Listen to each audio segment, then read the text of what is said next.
Hi guys, iPhone 16 pro black ടൈറ്റാനിയത്തിൻ്റെ ഒരു unboxing video ആണ് ഇന്നത്തെ കണ്ടൻറ്റ്. ഈ വീഡിയോയിൽ ഞാൻ മെയിനായിട്ട് പറയാൻ പോകുന്നത് എന്തുകൊണ്ടാണ് ഞാൻ ബ്ലാക്ക് സെലക്ട് ചെയ്തത്, എന്തുകൊണ്ടാണ് ഞാൻ പ്രോ മാക്സ് സെലക്ട് ചെയ്യാണ്ട് പ്രോ സെലക്ട് ചെയ്തത്. ഈ രണ്ട് കാര്യങ്ങളെയാണ് ഡീറ്റെയിൽഡായിട്ടാണ് ഞാൻ ഈ വീഡിയോയിൽ പറയാൻ പോകുന്നത്. First of all, black titanium. ബാക്കി എല്ലാ കളറും കമ്പയർ ചെയ്ത് നോക്കിയപ്പോൾ എനിക്ക് ഏറ്റവും കൂടുതൽ അട്രാക്റ്റീവായിട്ട് എൻ്റെ കണ്ണിനെ പിടിച്ചിരുത്തിയത് ബ്ലാക്ക് കണ്ടപ്പോഴാണ്. പേഴ്സണലി ഞാനൊരു ബ്ലാക്ക് ലവർ ആയതുകൊണ്ടാകാം ബാക്കിയുള്ള എല്ലാവർക്കും ഞാൻ സജസ്റ്റ് ചെയ്യണത്, നിങ്ങൾക്ക് ഏറ്റവും കൂടുതൽ അടിപൊളിയായിട്ട് ഒരു സ്റ്റാൻഡേർഡ് ലുക്ക് ഉള്ള ഫോണാണ് വേണ്ടതെന്നുണ്ടെങ്കിൽ എന്തായാലും ബ്ലാക്ക് തന്നെ സെലക്ട് ചെയ്യാനാണ് ഞാൻ പറയുള്ളൂ.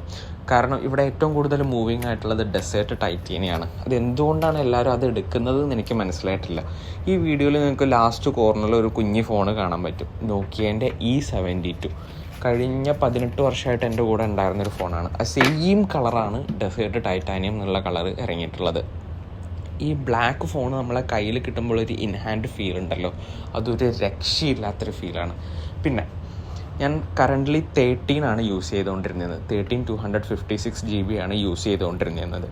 അപ്പോൾ സൈസിനെ പറ്റി പറയാനാണെന്നുണ്ടെങ്കിൽ ഞാൻ വളരെ കംഫർട്ടബിൾ ആയിരുന്നു ആ ഒരു സൈസ് കൊണ്ട്.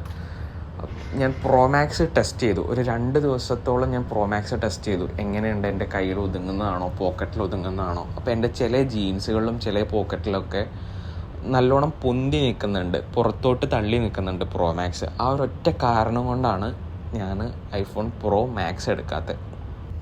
അടുത്ത 2 വീഡിയോയിൽ ഐഫോൺ 16 പ്രോയും ഐഫോൺ 13 തമ്മിലുള്ളൊരു ഡീറ്റെയിൽഡ് കമ്പാരിസൺ വീഡിയോ വരുന്നുണ്ട്. അതിൻ്റെ അടുത്ത വീഡിയോയിൽ ഐഫോൺ 16 പ്രോയും ഐഫോൺ 15 പ്രോയും തമ്മിലുള്ളൊരു വീഡിയോ വരുന്നുണ്ട്. അപ്പോൾ ഈ 2 വീഡിയോസും കാണണമെന്നുണ്ടെങ്കിൽ ജസ്റ്റ് ഒന്ന് സബ്സ്ക്രൈബ് ചെയ്തിട്ടേക്കാം. പിന്നെ ഞാൻ ഒരു 1 മന്ത് യൂസ് ചെയ്തിട്ട് എങ്ങനെയുണ്ട് ഇതിൻ്റെ ഒരു ഡീറ്റെയിൽഡ് റിവ്യൂ എന്നും കൂടി ഞാനൊരു വീഡിയോ ആക്കി ഇടുന്നുണ്ട് 16 പ്രോൻ്റെ.